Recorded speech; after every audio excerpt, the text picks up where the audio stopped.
There stood Simon Peter, looking down into the upturned face of his master. Jesus said nothing. It was not necessary that he should speak. His attitude plainly revealed that he was minded to wash Simon Peter's feet. Notwithstanding his frailties of the flesh, Peter loved the Master. This Galilean fisherman was the first human being wholeheartedly to believe in the divinity of Jesus, and to make full and public confession of that belief. And Peter had never since really doubted the divine nature of the Master. Since Peter so revered and honored Jesus in his heart, it was not strange that his soul resented the thought of Jesus kneeling there before him in the attitude of a menial servant, and proposing to wash his feet as would a slave. When Peter presently collected his wits sufficiently to address the Master, he spoke the heart feelings of all his fellow apostles. After a few moments of this great embarrassment, Peter said, "Master, do you really mean to wash my feet?" And then, looking up into Peter's face, Jesus said, "You may not fully understand what I am about to do, but hereafter you will know the meaning of all these things." Then Simon Peter, drawing a long breath, said, "Master, you shall never wash my feet." And each of the apostles nodded their approval of Peter's firm declaration of refusal to allow Jesus thus to humble himself before them. The dramatic appeal of this unusual scene at first touched the heart of even Judas Iscariot, but when his vainglorious intellect passed judgment upon the spectacle, he concluded that this gesture of humility was just one more episode which conclusively proved that Jesus would never qualify as Israel's deliverer, and that he had made no mistake in the decision to desert the Master's cause. As they all stood there in breathless amazement, Jesus said, "Peter, I declare that, if I do not wash your feet, you will have no part with me in that which I am about to perform."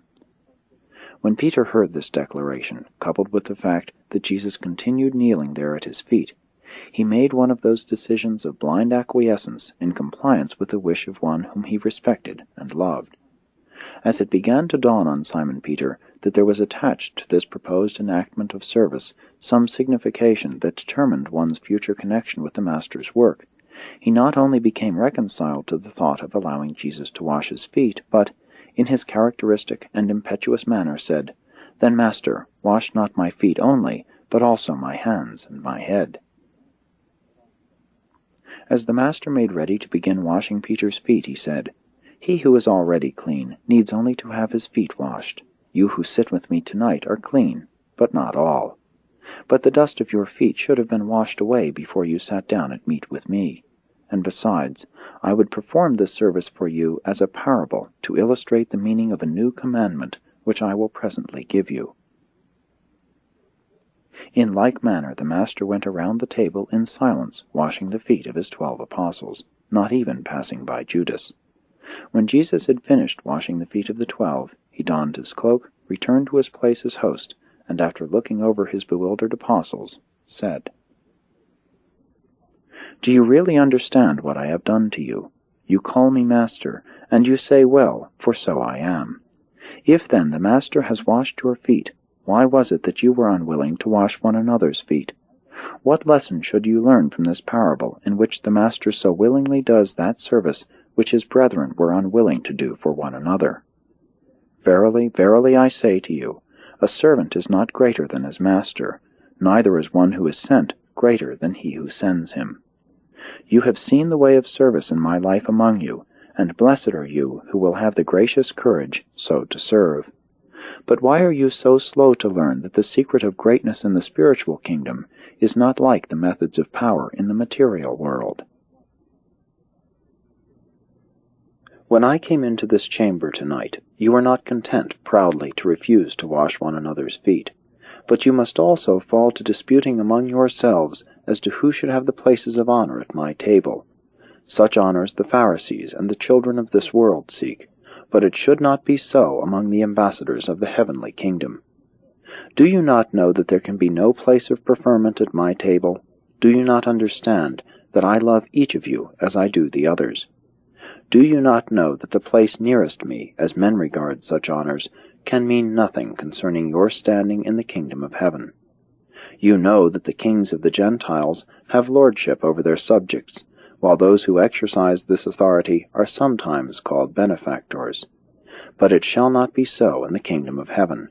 He who would be great among you, let him become as the younger, while he who would be chief, let him become as one who serves.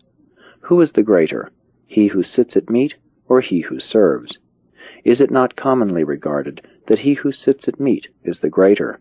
But you will observe that I am among you as one who serves. If you are willing to become fellow servants with me in doing the Father's will, in the kingdom to come you shall sit with me in power, still doing the Father's will in future glory. When Jesus had finished speaking, the Alphaeus twins brought on the bread and wine, with the bitter herbs and the paste of dried fruits, for the next course of the Last Supper. 4. Last words to the betrayer.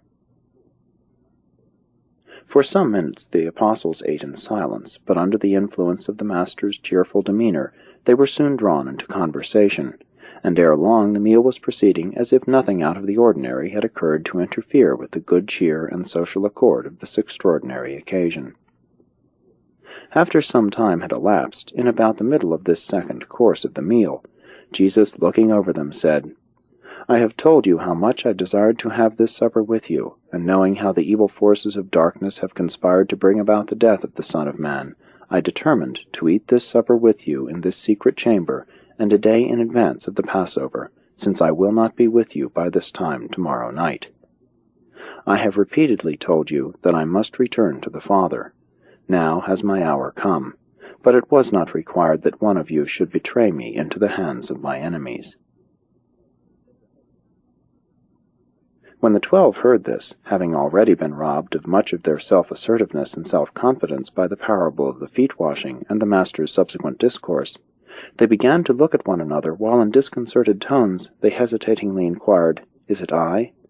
And when they had all so inquired, Jesus said, While it is necessary that I go to the Father, it was not required that one of you should become a traitor to fulfill the Father's will. This is the coming to fruit of the concealed evil in the heart of one who failed to love the truth with his whole soul. How deceitful is the intellectual pride that precedes the spiritual downfall. My friend of many years, who even now eats my bread, will be willing to betray me, even as he now dips his hand with me in the dish. And when Jesus had thus spoken, they all began again to ask, Is it I? And as Judas, sitting on the left of his Master, again asked, Is it I? Jesus, dipping the bread in the dish of herbs, handed it to Judas, saying, You have said. But the others did not hear Jesus speak to Judas. John, who reclined on Jesus' right hand, leaned over and asked the Master, Who is it? We should know who it is that has proved untrue to his trust. Jesus answered, Already have I told you, even he to whom I gave the sop. But it was so natural for the host to give a sop to the one who sat next to him on the left, that none of them took notice of this, even though the Master had so plainly spoken. But Judas was painfully conscious of the meaning of the Master's words associated with his act, and he became fearful lest his brethren were likewise now aware that he was the betrayer. Peter was highly excited by what had been said, and leaning forward over the table he addressed John. Ask him who it is, or if he has told you, tell me who is the betrayer. Jesus brought their whisperings to an end by saying, I sorrow that this evil should have come to pass, and hoped even up to this hour that the power of truth might triumph over the deceptions of evil. But such victories are not won without the faith of the sincere love of truth. I would not have told you these things at this our Last Supper, but I desire to warn you of these sorrows, and so prepare you for what is now upon us. I have told you of this, because I desire that you should recall, after I have gone, that I knew about all these evil plottings, and that I forewarned you of my betrayal. And I do all this only that you may be strengthened for the temptations and trials which are just ahead. When Jesus had thus spoken, leaning over toward Judas, he said, What you have decided to do quickly. And when Judas heard these words, he arose from the table and hastily left the room, going out into the night to do what he had set his mind to accomplish. When the other apostles saw Judas